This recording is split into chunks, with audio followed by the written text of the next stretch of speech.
What's going on, everybody? Welcome to another edition of Cutting the Red Tape. I definitely apologize to you guys for not bringing you a video last week. I was up with the 12% Gaming Committee up there. They wanted to hear a little bit more about our program and what we're doing. So I was preparing for that and presenting to them. Very fine councilmen and women up there that they have, and everybody who's sitting on that board. So you're watching this. I do appreciate you guys for having me up there and allowing me to explain my program a little bit more in detail. But for this week, I am back with you guys, and I have a special guest with me today.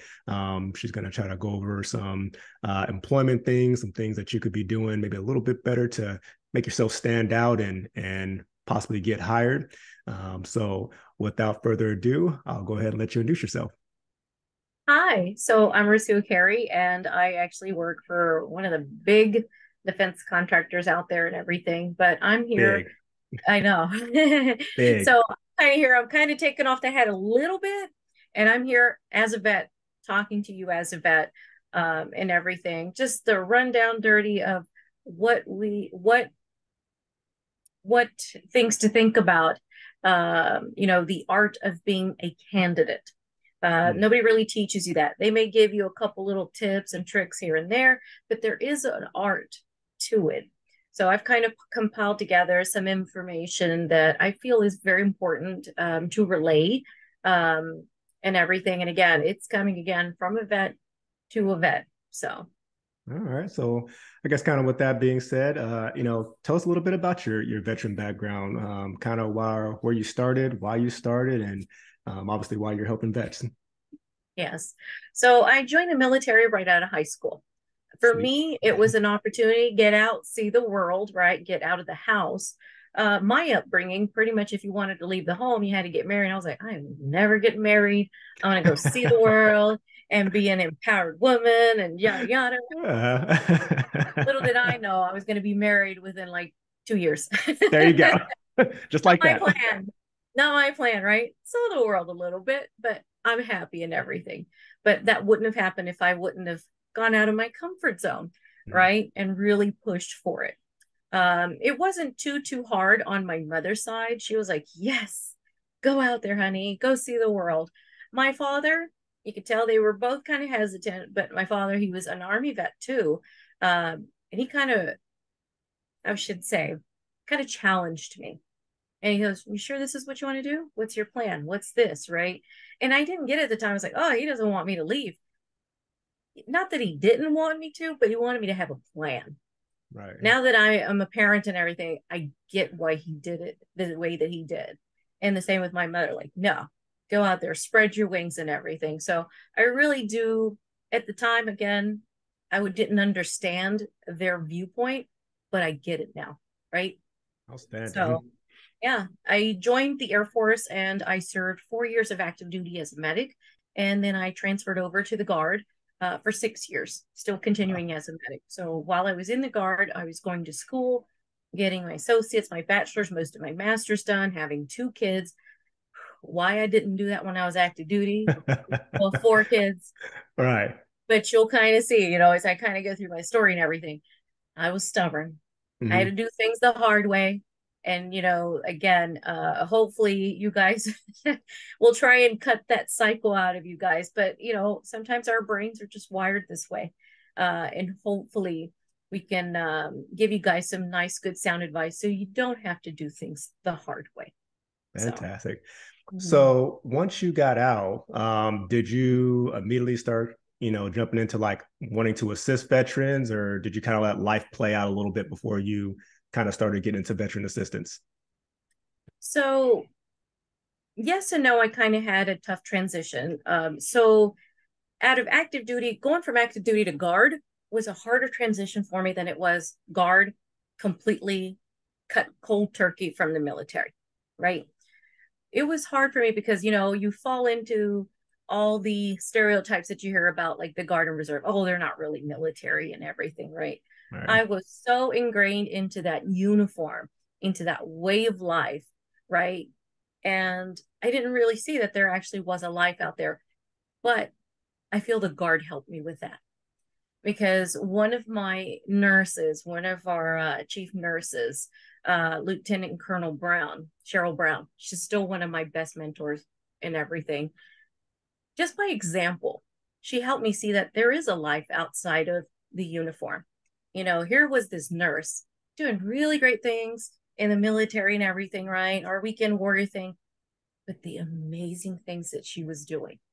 She was going to like Africa and all these third world countries, providing nursing services to all the AIDS victims around the world. I mean, Wow. I was like, wow, you found something outside of the military. And that was like, I have a life, baby. Like, I have my uniform. I'm proud to wear it and everything, but I got a life outside of here.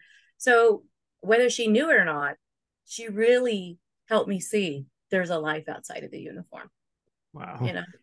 And that's something that probably a lot of veterans don't see, because once you get out, you like try to keep that mantra and the uniform being on. And it's like, hey, you're not in, buddy. Now you're amongst civilians. Like, uniform doesn't matter Right. anymore. All But that's why we joined the military. We're helpers. So how can we right. help in our communities outside of our community? I mean, she's went global, right? I'm so proud of her. I was like, wow, I don't think I can do all of that, right? But I didn't end up really doing that because of that. I took it as I have a life outside of the uniform, right? Later on, going back into helping veterans, that came because of my daughter a few years later. So Okay. she starts kindergarten. She comes home with that little letter, Mommy, I want to help. I want to join Girl Scouts, but they said they need a leader. And I was like, well, baby girl, I'm going to be your Girl Scout leader. Let's do this together. Right. All right. So we started doing all that, and I did my research. This is a leadership program, and da da da da. Oh my gosh, I want my daughter and all these girls to have some good leadership skills. I'm going to train them all this good stuff that I learned from the military, pass it on. And when you kind of look into the history of scouting, not just Girl Scouts, Boy Scouts, scouting in itself, it was actually started to help the World War I service members and World War II transition into the military by teaching them certain skill sets, camping, campfires, building a tent, all that stuff, and it was actually the foundation of that training was actually Native American too. So it's like, wow, I mean, the Wow. history of it is just amazing, right? So, as I was researching, going deep down and everything for this, for my girls and everything, I was like, wow. So my girls started getting older. And as they progress through leadership ranks, you kind of start handing off the reins a little bit more. Yep. As they grow older, the more they take over. That's how it is, right? Makes sense. So my girls wanted to do something in the community. So they were researching, I was researching, and I found out about Miss Veteran America. Okay. So a veteran, but her platform is giving back to the veterans. And I was like, I started looking at it for myself. I was like, oh, what is this? Oh my gosh, I got to support my women. You know what I mean? Here I Hmm. am supporting my girls. Like, how do the leadership skills that I learned from the military, right? This is like full circle for me. Bringing these women that help empower me, the trailblazers and everything, bringing them back and showing my girls my foundational skills for leadership. Hmm. So, here I am bringing my girls back together, and then they're telling me about their platform, helping, learning all the stats about homeless women vets and everything. And I was like, oh my gosh, we got to do something. My girls rocked it. We did this yearly fundraiser for a couple years, and it blew up into something super amazing that we had called handbags for heroes. We were expecting bags, purses, bags, book bags, any types of bags to give to our women vets out at the VA specifically, and they were going to help disperse them. And we are like, donate, fill them with any type of toiletry items, whatever. I had designer purses, brand new with tags. I mean, like Gucci, Fenty, like even some exotic alligator and ostrich. Like, I Wow. joke you not, it was amazing. We put out a couple boxes, like little moving boxes, but they were like the wardrobes. So a nice little size, let's say about 4 foot high, 3 foot wide, and whatever. Um, I put out 3 or 4 of those. They were breaking down. I had to go and empty them almost every other day. We Wow. had to get in a huge U-Haul, and it was filled to the top. Like I had to close the doors and stuff bags in there. Wow. When we got to the VA, we had to go to the loading dock. We opened the doors and purses and toiletries came out. I think that first year we got over 2,000 types of bags. And I think that because we were on the in the delivery center, so they weighed them and everything. And we got about like 500 pounds of toiletries. That's not Holy including the crap. bags. Yes. So Wow. we did it the next year. We doubled that. I needed the VA to bring in one of their big donation trucks into our um, delivery of, what do you call it? Where we bring in the trucks and stuff in the back. They had to come Sorry, in on boxing. airplanes. Yes. Mhm. Pack it up. I Holy joke it. crap. Yes. We were Wow. like, so my girls were like so excited. So every year they got to go to the VA and hand them out to our ladies there at the VA, That's you incredible. know. So they loved it. And I was like, I loved it. But what they also saw was, these women that they looked up to were still kind of broken. Mhm. As we were going through, we are hearing their stories and everything. One lady, oh, which I so connected with, she was a guard, retired from the guard. And so we went and gave her a bag and we're like, hey, we wanted to just say thank you for your service and everything and being a veteran and everything. And she didn't feel like she was a vet. She was crying. She's like, I don't feel like a vet because it was all guard. It wasn't active duty. So I was Mhm. like, Wow. right, powerful. Mm. But I connected with that. I had that same issue. So I was like, wow. I mean, just the tears, and my girls are like, oh, it was beautiful moment. Beautiful moment, right? Oh, try not to cry here. All right. But they got to meet World War II vets. At the time, they met the oldest woman vet in the country. She was there at the DC VA. My Really? girls got to meet her. She was a nurse in World War II. Awesome. So it was beautiful. They met a Tuskegee Airman. And so even the men came over and they were like, well, let's see what we had for men. We didn't want to leave them out or anything, right? Um, but they met a Vietnam vet. They called her Doc. She was a nurse during Vietnam, and she was away from her bed. And we were like, well, let's leave her bag anyways, because we needed to move on to the next hallway. We're like, we'll leave her bag on her desk. And one of the other Vietnam vets, I loved her. She was just loud and everything, full of energy and stuff. And she goes, oh, just leave it on her bed, honey. I'll make sure she gets it, right? Doc will get it. I'll make sure. So we're going down the hall and about to go into the next corridor. And she comes up to us. This lady comes up, and it turns out it was her. She gave us the bag back. And we were like, what? My girls were like, what do you mean? And her friend, the other Vietnam vet, was like, oh, no, Doc, this is yours. And she was like in tears. And she's like, no, I didn't realize. They told me later. She did not speak from the trauma of being a nurse in Vietnam.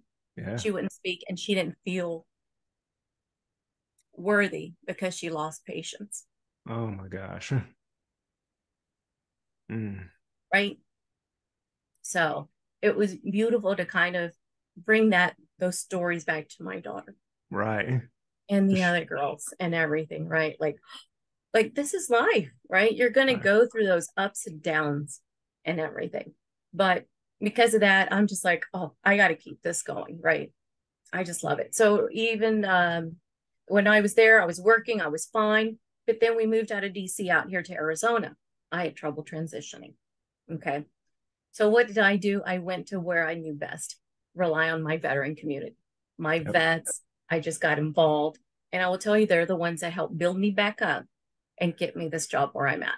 So, of course, I'm very, very grateful to my veteran community because they saved me. Absolutely.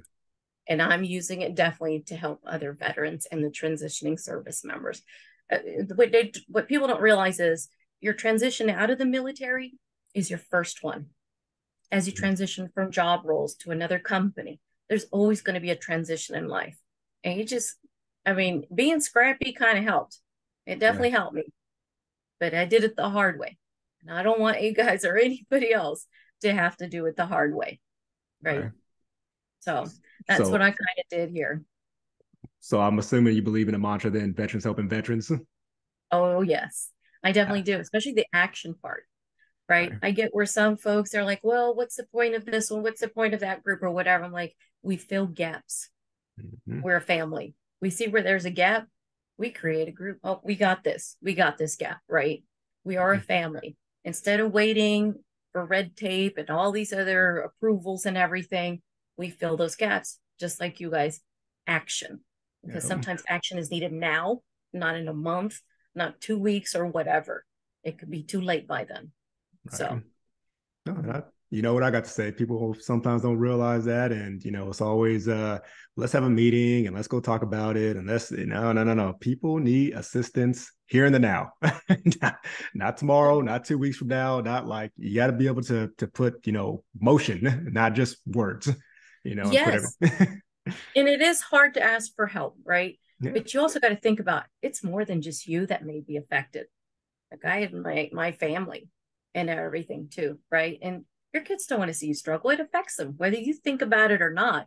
It does impact the others around you, you know? absolutely. So it is important to reach out. But it was hard for me to look back and look at that transition where I was really struggling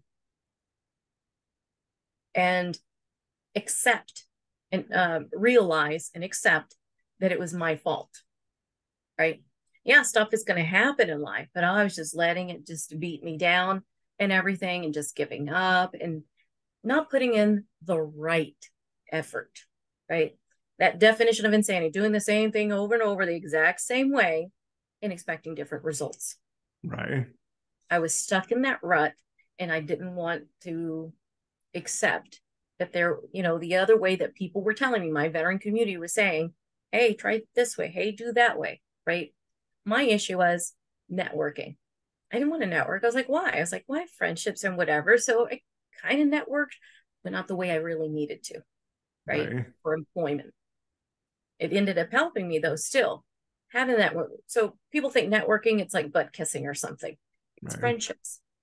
It's those partnerships. They're going to help you, right? Not just you, and you're going to realize it's going to help other people in the long run too, Absolutely. right? So I didn't want to network. I also didn't want to tailor my resumes. I would Right.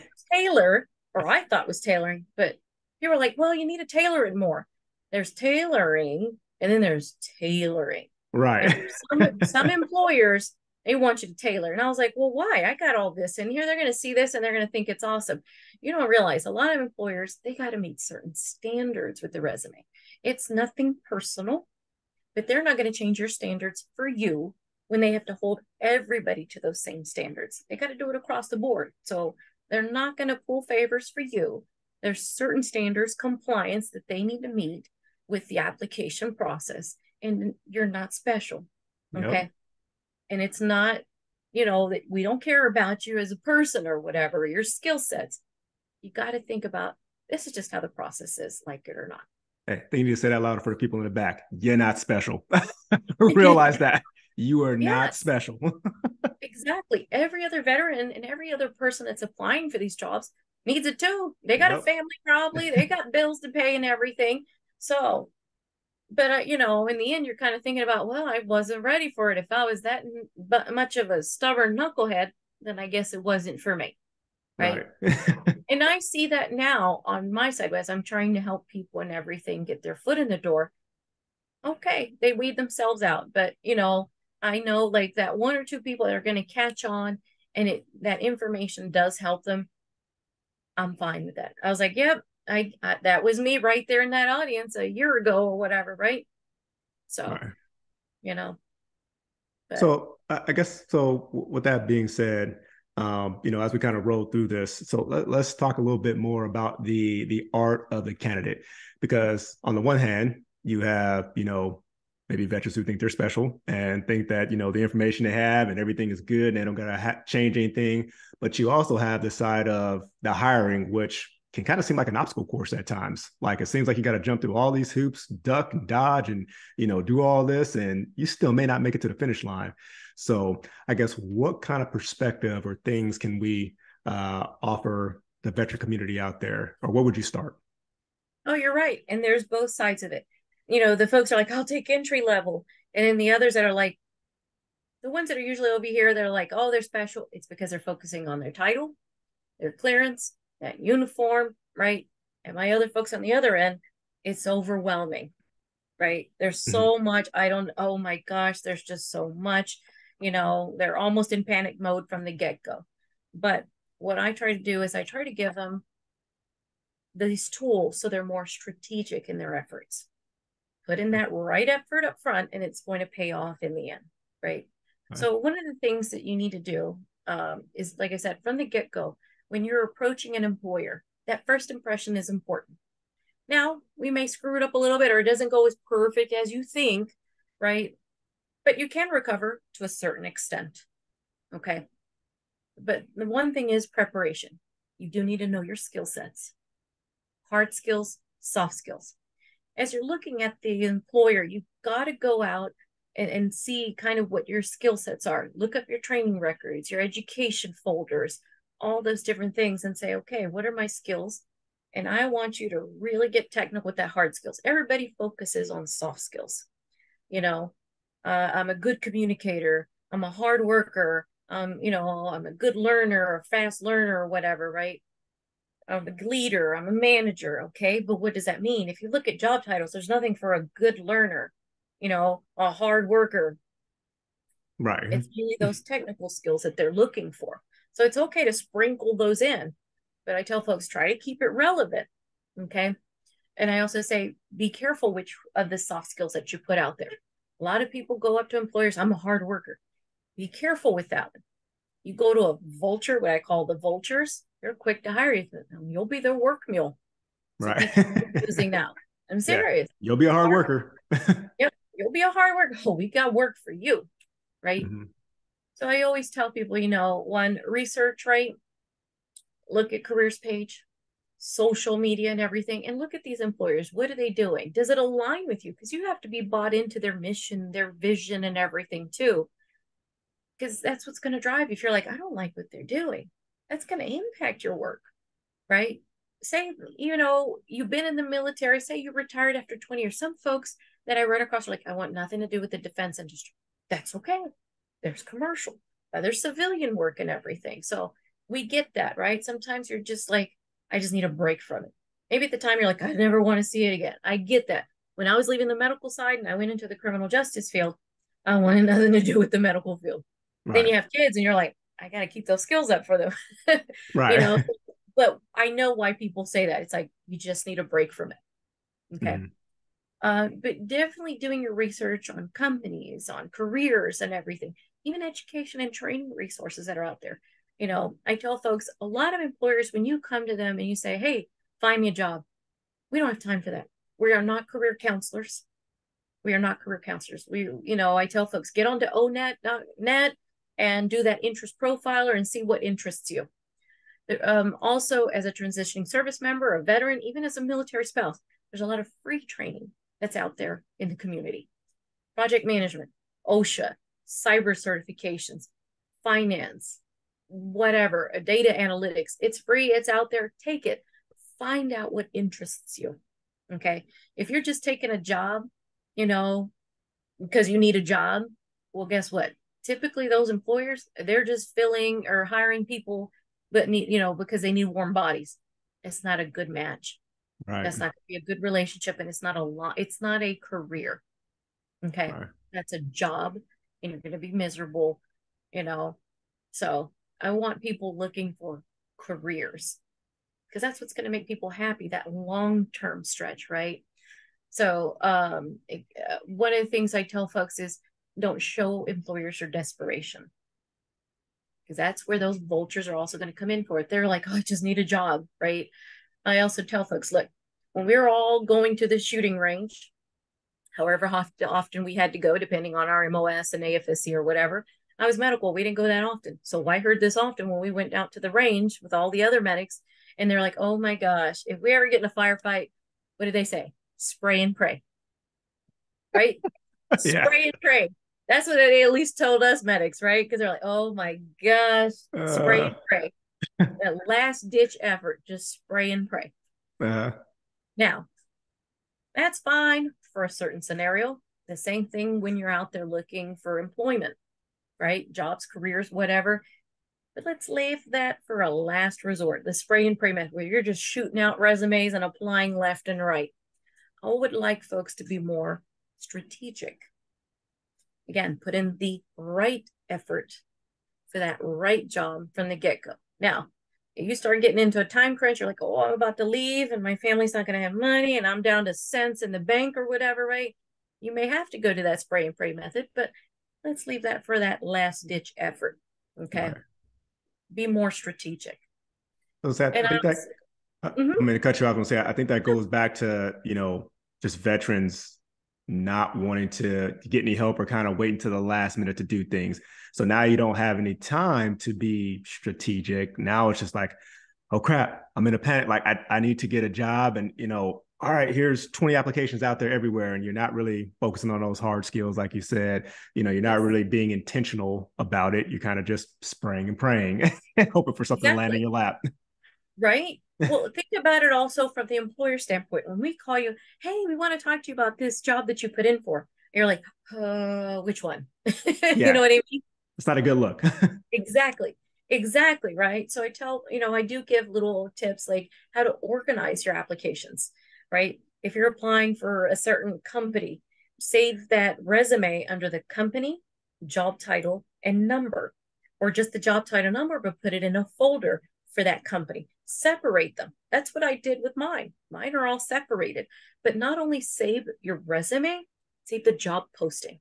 Because Yes. trying to reference it, you're like, oh my goodness, what was it about again? What are you looking for? It's going to be important later when they call you and start asking questions like, do you qualify for this job? Right. Right. So yes, the organization part of it. But again, the resources that are out there, you know, yeah, I'm out here too, but there's more than just me out here. There is a huge family. Resume writing, career coaching, you know, through official methods, through the state, through the VA, through the city, through the county. But then there's also nonprofits that do all this. Yep. You know, there's a lot of programs out there that'll even do mock interviews. Right. No cost mock interviews, no cost resumes. I was that dummy that paid not just once, but twice for a resume because I didn't learn my lesson the first time. Did I Right. get the job either time? No, did not. Okay. So I do kind of refrain from it. Now, however, if you do pay for a resume, I say get your money's worth out of it. One, don't pay too much because I remember those paychecks from the military. They're miserable. Right. Miserable paychecks. We all remember, like, oh, I Very. don't want to remember. They were bad, right? Right. Um, but definitely, that money could go to something else, that savings to help in that transition, in that last ditch effort if you're waiting to the pennies and cents, type of thing, right? But planning ahead there for that. Okay. Fantastic. Yeah. Again, like I said, I know veterans, you got to be intentional about it. You have to be intentional. I think that's the word again, not the spray and pray, just being absolutely intentional in what you're doing, whether it be resumes, places you're applying, and intentional about learning honestly about yourself and what you have to offer the employer. So I definitely do, appreciate that, as far as being able to tell veterans, as far as getting them ahead of the game, just for a good first step, right? Exactly, right. And we kind of look, at some point, you got to lend them a helping hand, help them up and everything. But what are you going to do also? Not just, for employment, but the veterans that you help, Marcus, you're empowering them. Right. You're not doing it for them, or you may do it, but you're having them watch and everything. That's empowering them. You're Right. coaching them through the process. This is the forms that you need to fill out. This is why I'm asking for this and everything, right? Because if they ever have to go through it again, it's not the fear of the unknown also thrown into that equation, because Right. that one sends us right into panic mode. We don't like that, especially being military, right? We Right. like to know what's going on, what's the what's going on in our ER, and if it's outside or something out of our norm, we're like, whoa, we don't like that, Right. right? But there's a lot of resources out there, employment, housing, you name it. So to eliminate that fear of the unknown. Okay. you know. Do you recommend, I know you mentioned, and I was going to stop you right here, but the social media aspect of it, when you talk about different, networking websites as far as like LinkedIn and stuff like that, do you recommend people, get a profile, or do you recommend they stay off social media at first? What are you thinking? So it just all depends. Like some people aren't, too social or whatever. They're like, oh, I don't want to get all fancy and it just takes too much time or whatever. There are a lot of programs that will assist you in getting your LinkedIn profile. I do like LinkedIn, not just to be out there posting every day. One, that is your full resume on there. You Right. put everything that you've done there. And one of our mentors that I work with was talking to someone that they were mentoring, and she mentioned this, and it made sense. She's like, your resume is every skill set that you have, everything, but your resume is what you want, like, say, that specific role. Mm-hmm. And I was like, that makes sense. See, I'm still learning, even after doing this, for over a year and everything. I'm still kind of learning. I was like, that makes sense. Right. Your resume is what you want, that specific role, and they should be tailored to every single position. Right. Because if they notice that, those are easy points that are now against you that you just lost out on if you're not tailoring. Because trust me, they know if you tailored or not. Right. So not a Okay. generic resume for every single job. Exactly. Now, if there's a lot of employers where you go to their site and you can just put in like, hey, I'm interested in work, here's my skill sets, upload a resume. That one can be a generic one. Put in everything in the kitchen sink and everything, even, right? Here are all the different skill sets that I have, and focus it a little bit more on the one you really want, right? Because I career changed quite a few things, right? I don't want to go back into medical, but I'm also not going to dump those 10 years in the medical Right. field. I'm pulling relevant skill sets. So you got to know what your skill sets are in each of the fields that you're in. Well, what are my hard skills? What are my soft skills that I learned? You know, I'm pulling the relevant skill sets from that. Fantastic. Fantastic. Now, as far as I guess kind of more networking, uh, I don't know. Do you think I shouldn't not say networking, but as far as let's say an employer doesn't call you back or you don't hear anything, like what are your thoughts on calling the employer or not calling the employer? What do you think about that? Okay. So it kind of depends, one follow up every, I would say like in a couple weeks follow up. I tell folks, please don't take it personal. Like even the folks that I'm working with a little bit more often because, they're in a time crunch, so they're right in front of me and everything. I was like, when you call me, you may have to refresh my memory of, who you Right. are, what do you do, and where do we leave off? And I'm researching over here, going through my email, my databases, trying to refresh my memory and everything too. I was like, it may take a moment, so please understand. I can't juggle so many people at once. My working memory just isn't that way. Right. Some may be a lot quicker, but I just put that, I preface that. I was like, look, if you're in a time crunch, like, oh my gosh, I'm about to get out of the military and I really need something like right now. It's like, don't be afraid to call me. Now, I Right. don't give my number to everybody, but I do give it out to my folks that I know are in a time crunch. Hey, call me. Let's get this done now. You know, I try to help as many as I can. And this is with any employer. We cannot hire every single person that comes up to us. We try our hardest. Okay. For whatever pathway or program, apprenticeships, internships or full-time employment or whatever, right? We try our hardest, but it's just not in the numbers. We just don't have all the openings to hire every single person that needs a job. Okay. And I just tell folks, don't take it personal. And from the employer standpoint, there's only so many jobs that we can track and have open at one time and Yeah. handle and candidates. So, okay, maybe this wave wasn't your turn. Next wave. And it may take a few tries even. It took me about 5 years to get in with my employer. But again, I was also a knucklehead, so I own a lot of that too. That was hard to do, but I had to end up owning a lot of that. Like, yeah, it was me. But I also wasn't applying constantly. Okay. I didn't know some of these little tips and tricks. One, I wasn't listening when a lot of it was probably said to me. I got to admit that too. Um, but when I finally started, I was like, oh my goodness, okay. I had people helping push for me with the employer. like referring me, like, no, you need to hire her. You should have hired her yesterday. This is the one you want. Stop looking because this is the one you.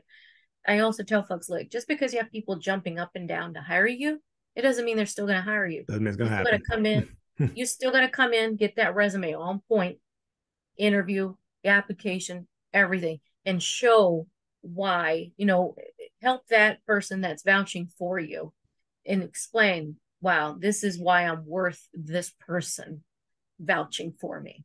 Okay. Right. Being respectful and everything too always helps. Mm-hmm.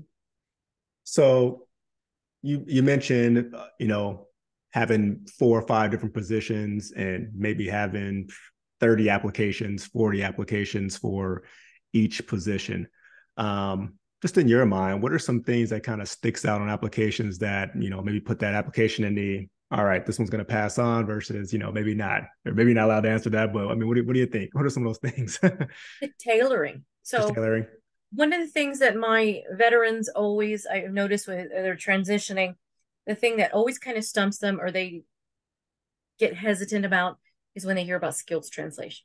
Oh my gosh. Okay. So I tell folks, it's okay. It's not too bad.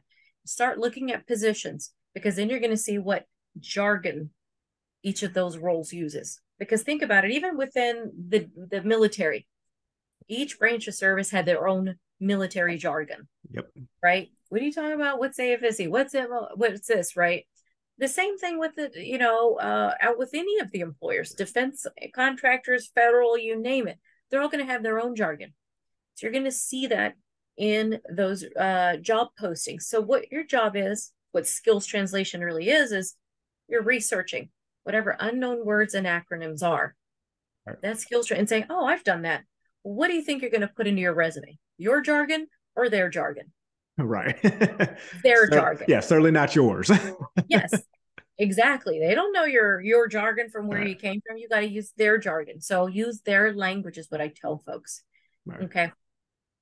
So again, right off the bat, for those again, tailoring, tailoring, tailoring. Don't just put generic applications out there. Don't just put your jargon out there. Really look at the job opening, the job position, and tailor your resume for that specific job. That's Yeah. going to get you in the pass category more than Yes. likely. Mm-hmm. Well, you know what? And it's not going to, you're not going to have to do as in-depth research on every single position that you put in for. Once you start getting the hang of things for that employer, they're like, oh, that's what they mean. Now you're starting to understand their language when you're reading their other jobs. So you may have to do that for the first few job postings that you're researching and everything. You're like, okay, your brain starts to learn and everything too. So, All right. Now you pass that point. If you get to the point to where an employer gives you a call, at least know a little bit about the position. Hopefully you've prepped yourself. And again, like you said, you're hard, your soft skills, and you can really articulate, how you're going to be of value to that company versus just I'm a hard worker. And let's go with that. Right. right.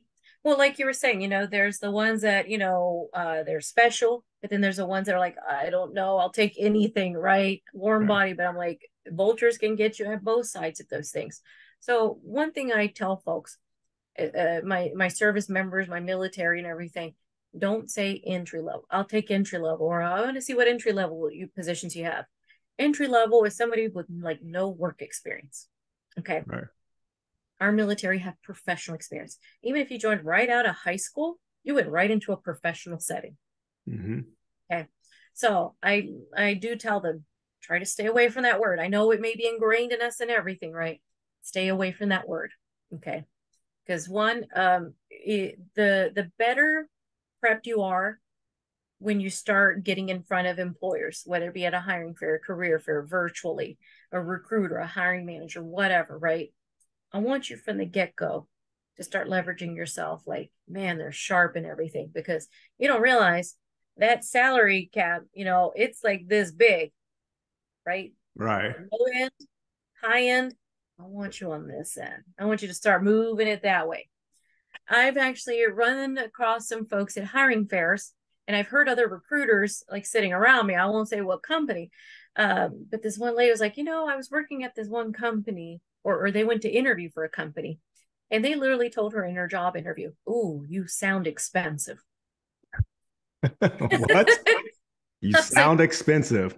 yes. And I was like, worth every penny. Hey, Right. okay.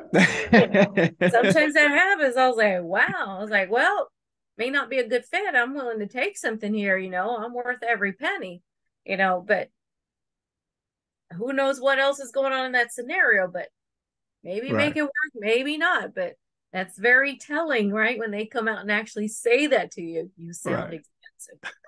Mhm. That's freaking awesome. Yes. I can't believe that was, oh my gosh, you sound expensive. Yes, that Oh, does, right.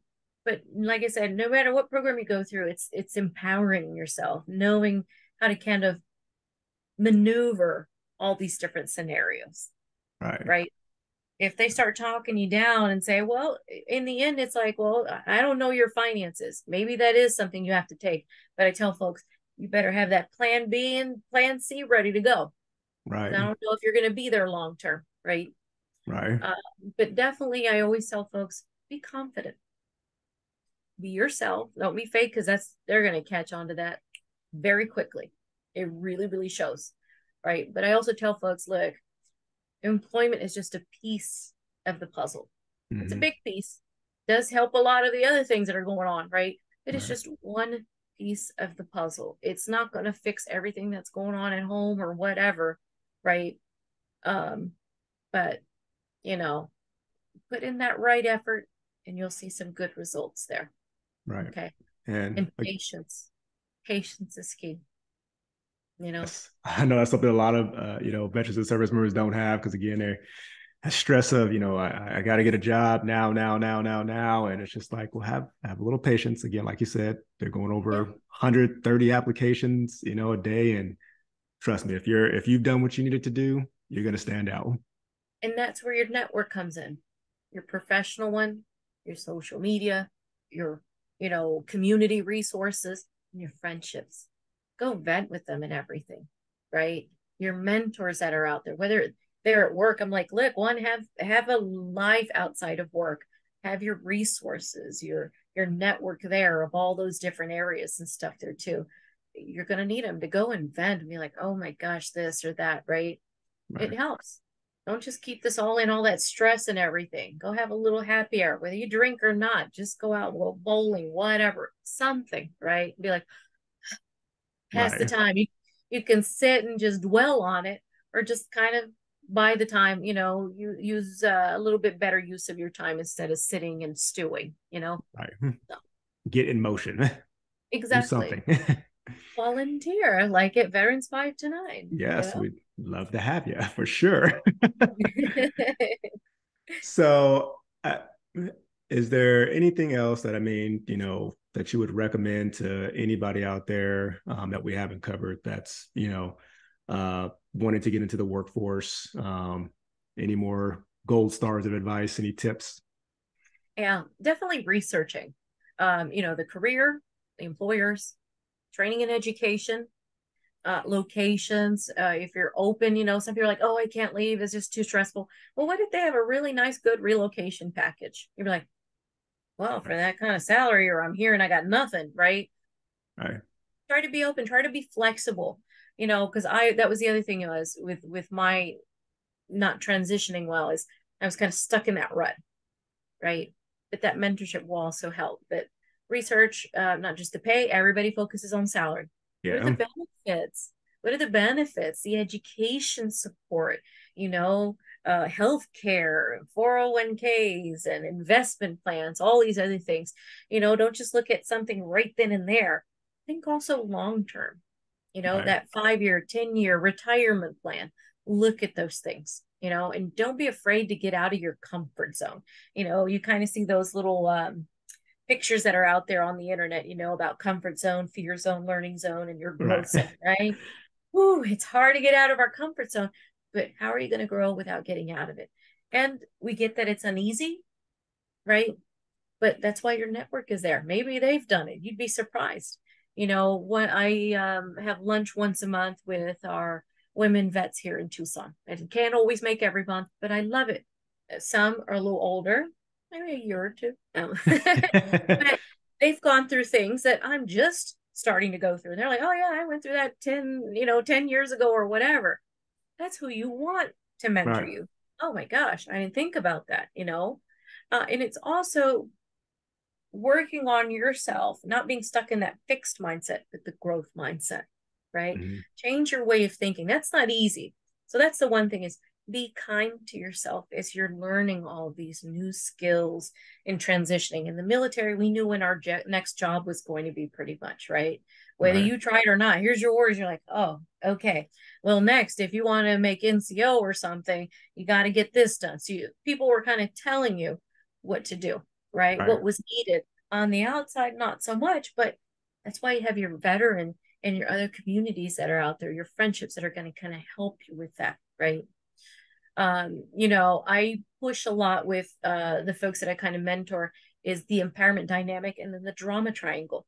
It's kind of the yin and yang, the anxiety focus kind of thing, and then the more empowerment, outcome focused, right? Mm-hmm. So, in the drama triangle, sometimes or they say drama triangle. I also call it the trauma triangle. Right. Maybe the reason you're stuck in this rut is not because you're dramatic or whatever. That's just you're extra or whatever, right?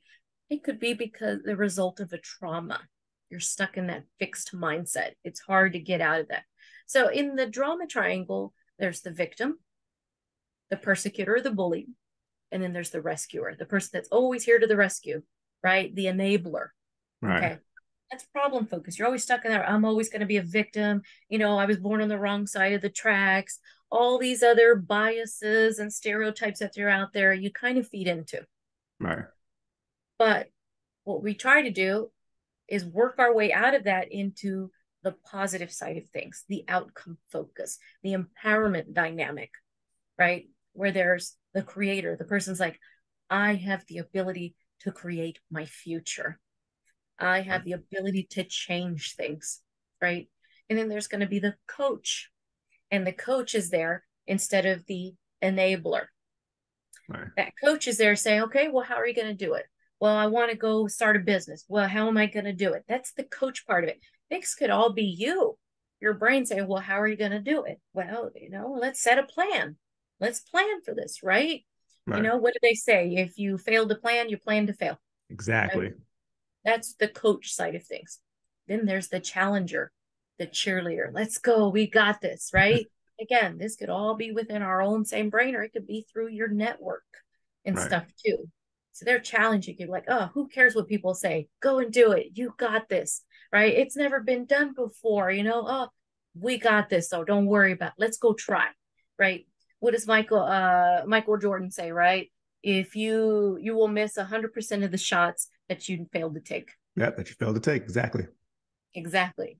Mm-hmm. So the same thing. That's where he's at. He's stuck in that. And that's why he was so successful. Let's just try. Let's just try. Not that he hasn't failed before, right? But he tried. So, even if you're kind of shy, you're not too social, don't know where to start and everything, there's so many coaches that are out there. And a lot of them you can find little courses here and there that are no cost. One of my favorite ladies, and I kind of was introduced to her by my husband. He's always doing self-help videos and all this other stuff. And he, a few years ago when the Secret kind of came out, Yeah. right? I was kind of like, yeah, yeah. Then Lisa Nichols comes on, one of those coaches that was on there.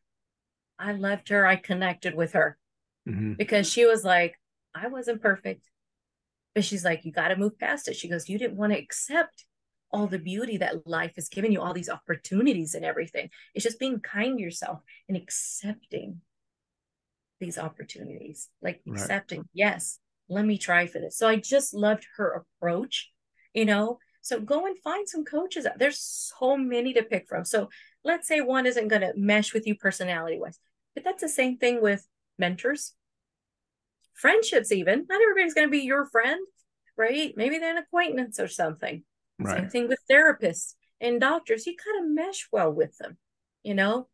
Same thing with these other life coaches that are out there. And there's so many little free ones, freebies that you can sign up for, newsletters and everything.